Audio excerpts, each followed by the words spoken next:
Voulez-vous connaître l'un des secrets les plus mal compris concernant ce qui attire vraiment les femmes? Ce ne sont pas les abdominaux, ce n'est pas la voiture, ce n'est même pas le beau discours. Ce sont les limites. Oui, des limites fortes, ancrées et sans compromis. Et voici la vérité. La plupart des hommes ne l'apprennent jamais. Les limites n'éteignent pas les femmes, elles les allument. Mais je ne parle pas de fausses postures alpha ou de jeux manipulateurs, je parle de véritables limites masculines, celles qui proviennent d'un profond respect de soi, d'un but inébranlable et d'un homme qui sait exactement qui il est.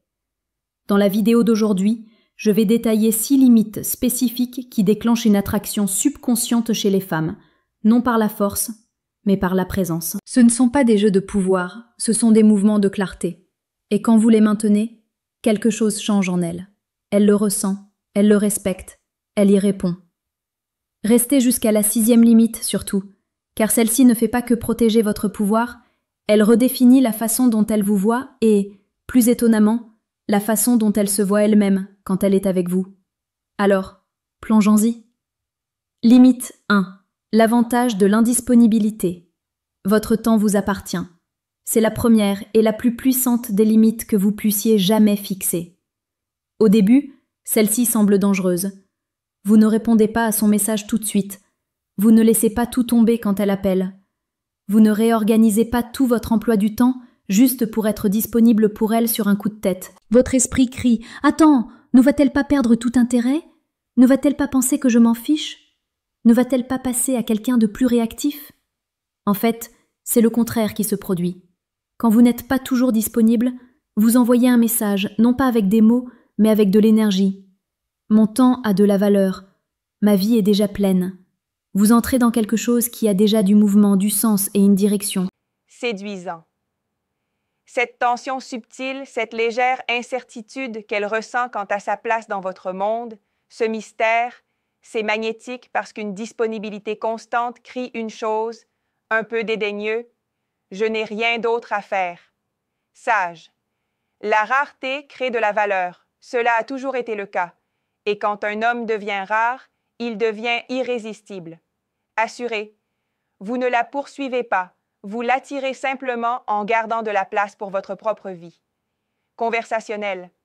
Maintenant, dites-moi, avez-vous déjà été trop disponible et l'avez-vous regardé perdre lentement tout intérêt?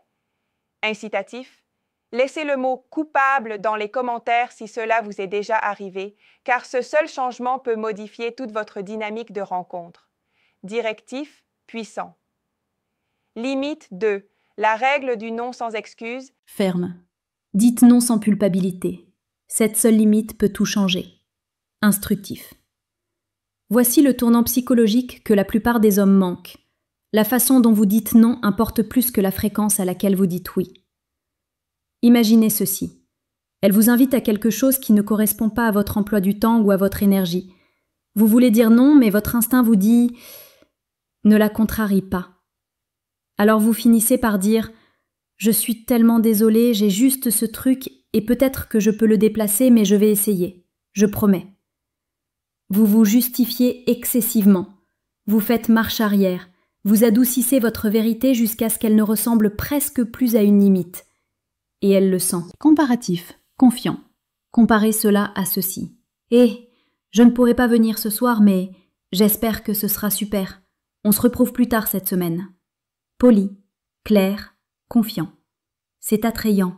Vous n'avez pas gigoté. Vous ne vous êtes pas excusé d'exister. Vous n'avez pas demandé la permission. Vous avez juste pris possession de votre temps. Un homme qui peut dire non sans culpabilité ne protège pas seulement son emploi du temps.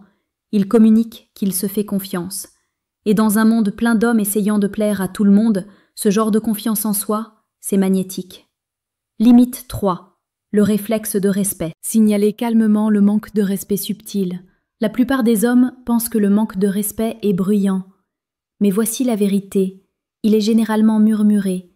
Il se cache dans les plus petits moments. Un roulement d'yeux quand vous parlez, une pique sarcastique sur votre travail, un commentaire dédaigneux devant des amis, une blague qui fait juste un peu trop mal. Et la plupart des hommes, ils l'ignorent. Ils pensent qu'elle plaisante, ils laissent passer, ils se disent « ce n'est pas grave ». Mais voici la vérité que vous devez comprendre. Laisser passer ces moments ne vous rend pas cool. Cela vous rend invisible. Pas au monde, à elle. Car qu'elle le sache consciemment ou non, elle observe comment vous gérez le manque de respect. Et si vous ne vous respectez pas assez pour le signaler, elle ne vous respectera pas non plus. Maintenant, je ne dis pas de vous énerver, ou de lui faire la leçon, ou de commencer une dispute. Vous restez calme. Vous la regardez dans les yeux et dites « Hé, je ne laisse pas les gens me parler comme ça. » Juste ça, simple, ferme, ancré. Cette seule phrase fait ce que 1000 messages doux n'auraient jamais pu faire. Elle crée une polarité. Elle lui montre que vous êtes un homme avec des principes, que vous vous honorez, qu'être autour de vous exige de la présence, de la conscience et du respect. Et voici la magie. Quand une femme vous voit vous respecter suffisamment pour parler, elle ne s'éloigne pas. Elle se sent plus en sécurité, elle se rapproche. Elle devient plus féminine en votre présence parce que vous maintenez le cadre. Maintenant, avez-vous déjà laissé quelque chose passer et vous êtes-vous senti un peu mal après? Laissez le mot cadre dans les commentaires si cela vous est déjà arrivé, car ces micro-moments révèlent tout. Limite 4, le test du calme. Diriger au lieu de réagir. Laissez-moi vous dire quelque chose qui vous distinguera de 99% des hommes. Une femme testera votre centre émotionnel bien avant de faire confiance à votre profondeur émotionnelle. Et la plupart des hommes échouent à ce test en quelques minutes. Voici comment cela se passe. Elle lance une taquinerie. Elle fait une remarque audacieuse ou sarcastique. Elle aborde quelque chose de provocateur juste pour voir ce qui se passe. Et que font la plupart des hommes? Ils s'énervent, deviennent défensifs, se justifient ou, pire, ils se referment. Vous savez ce que cela lui dit? Il est fragile. Il ne sait pas qui il est. Il ne peut pas gérer l'intensité. Mais l'homme qui reste centré, celui qui entend la pique, marque une pause, sourit et dit quelque chose comme « C'est mignon, tu testes toujours les gars aussi vite ?» Cet homme, il vient de renverser la situation. Parce que le contrôle émotionnel ne consiste pas à être froid. Il s'agit d'être ancré. Et quand une femme sent qu'elle ne peut pas vous ébranler, elle se détend, elle vous respecte. Et au fond d'elle, elle commence à se demander « Pourquoi d'autre est-il inébranlable ?» Et cette question, cette curiosité, c'est ce qui l'attire plus profondément. Parce que pendant que la plupart des hommes sont bloqués à essayer de réussir son test, vous êtes l'homme qui réécrit le test au fur et à mesure qu'il se déroule. Limite 5. Le silence d'autorité. N'expliquez pas, décidez. Revenons à quelque chose que la plupart des hommes font sans s'en rendre compte. Ils surexpliquent. Ils essaient de tout faire sonner bien. Ils écrivent des textes de 5 paragraphes pour adoucir un non. Ils se tournent en rond juste pour éviter de la contrarier. Analytique, direct. Mais voici le problème. Chaque fois que vous vous expliquez trop, vous ne clarifiez pas. Vous demandez la permission.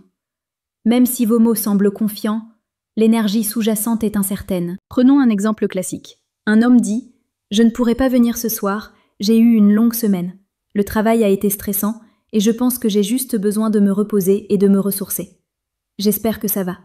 Vraiment désolé encore. » Comparez cela à « Je ne peux pas venir ce soir, mais on se retrouve plus tard cette semaine. » Voyez la différence?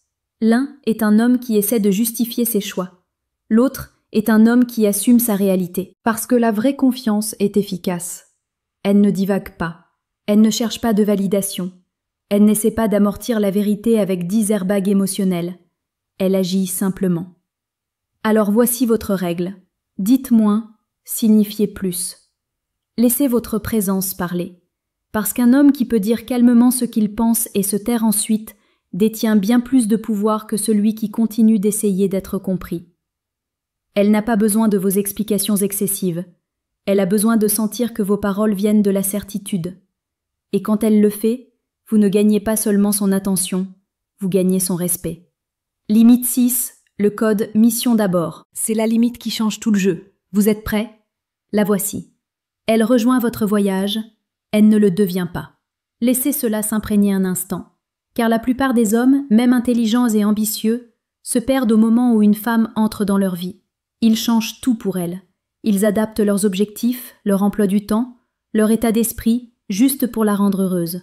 Et au début, elle pourrait apprécier l'attention, mais très vite quelque chose change. Elle commence à sentir que votre but, c'est elle, pas votre vision, pas votre croissance, pas votre mission. Et vous savez ce qui se passe ensuite? La polarité meurt. Mais voici le rebondissement. Une femme ne veut pas être votre monde entier. Elle veut faire partie d'un monde qui est déjà en mouvement. Elle veut rejoindre un homme avec de l'élan, avec un chemin, avec un feu qui brûle, avec ou sans elle. Et quand vous avez cela, vous devenez la gravité. Elle devient l'orbite. Et ce changement, c'est ce qui sépare l'homme qu'elle fréquente de l'homme auquel elle ne peut s'empêcher de penser. Alors demandez-vous, quelle est votre mission? Que construisez-vous? Et vos actions quotidiennes le reflètent-elles? Parce que lorsqu'un homme se lève avec un but, protège sa concentration et vit comme s'il était là pour quelque chose de plus grand, il n'a pas à courir après les femmes. Les femmes se sentent attirées par sa direction. Limite bonus 7. La règle ne pas réparer. Ne réparez pas ces émotions. Contentez-vous de maintenir l'espace. La plupart des hommes, surtout ceux qui sont attentionnés et bien intentionnés, tombent dans ce piège sans même s'en rendre compte. Elle est contrariée. Elle se défoule. Elle est émotive. Et vous passez immédiatement en mode résolution de problème. Vous dites des choses comme « Ne t'inquiète pas, ce n'est pas si grave, voici ce que tu devrais faire, tu y penses trop, fais juste ça. » Et bien que vos intentions soient bonnes, ce qu'elle entend c'est « Il ne fait pas confiance à mes sentiments. Il essaie de me réparer au lieu de me ressentir. » Voici la vérité. Un homme ancré n'essaie pas de réparer son état émotionnel. Il maintient l'espace pour elle. Il écoute. Il respire. Il reste présent sans interrompre, réparer ou gigoter. Parce qu'un homme qui peut s'asseoir calmement avec une femme dans sa tempête et ne pas paniquer, ne pas fuir, ne pas lui dire comment se sentir, cet homme devient son ancre. Il devient celui en qui elle a confiance, sur qui elle s'appuie et qu'elle désire. Non pas parce qu'il a résolu ses problèmes, mais parce qu'il ne l'a pas abandonné au milieu d'eux. Laissez-moi le redire pour les hommes du fond. Vous n'avez pas besoin des bons mots. Vous avez besoin de la bonne présence. Limite bonus 8, le principe du mystère. Protégez votre histoire complète. Ne partagez pas trop tôt. Voici quelque chose dont peu de gens parlent dans les conseils de rencontre. Les femmes sont plus attirées non pas par les hommes qui révèlent tout, mais par les hommes qui révèlent juste assez. Voyez-vous, à l'ère des messages constants, des stories sur les réseaux sociaux et des conversations profondes dès le 3e jour, la plupart des hommes se surexposent. Ils racontent leurs traumatismes, ils révèlent leurs détails financiers, ils déballent chaque chapitre de leur passé comme s'il s'agissait d'une séance de thérapie. Mais voici ce que cela fait. Cela tue le mystère. Et le mystère est magnétique. Le masculin ne s'explique pas toujours.